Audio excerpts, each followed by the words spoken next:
আমাদের নিয়ন্ত্রণ।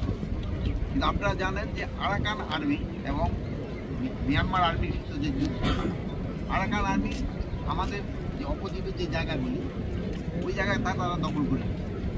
এখন আমাদের একটু হচ্ছে সমস্যা যে আমাদের জনের সাথে কিন্তু যোগাযোগ রাখে, আরাকান আর্মির সাথে যোগাযোগ রাখতে হচ্ছে এবং মিয়ানমারের সরকারের সাথেও কিন্তু আমাদের যোগাযোগ রাখছে।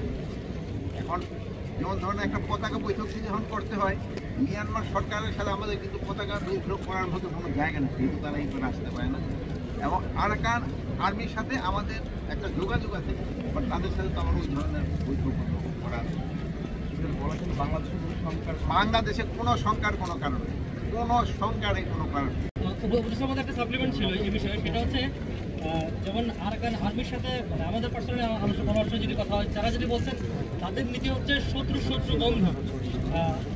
বাংলাদেশকে সেটা মনে করে কিনা, যেহেতু আমাদের নতুন প্রতিবেশী, যেমন ফেব্রুয়ারি যখন শুরু হয় তখন মিয়ানমারের বিজেপি ছিল, আর এখন পুরোটাই আরাকান আর্মি ক্যাম্পগুলো দখল করে নিয়েছে।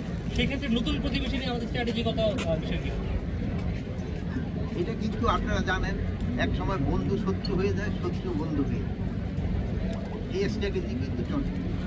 তা আমাদের ক্ষেত্রেও কোন সময় কোন স্ট্র্যাটেজি নিতে হবে এই সম্বন্ধে কিন্তু আমাদের সরকার সবসময় কিন্তু সজাগ।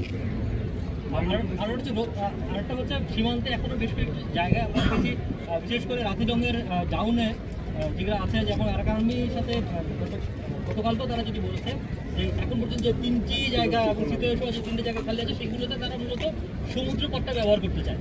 সেক্ষেত্রে আমাদের বিজিবির পাশাপাশি কোস্টগার্ডও লাগে।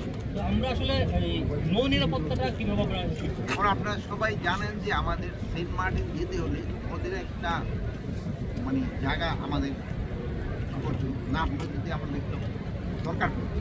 এখন যেহেতু ওরা আমাদের বিজিবি বা কোস্টগার্ড তাদের কিন্তু যেতে ওরা বাধা দেয়, কিন্তু অনেক সময় বড় বড় আমাদের জাহাজগুলি আছে যারা নিয়ে যেতে চায়, এই সময় অনেক সময় ওরা একটু বাধা দেয়। এই বছরে আমাদের নেগোসিয়েশন তো উচিত এবং হয়তো উচিত এই সমস্যাটা সমাধান।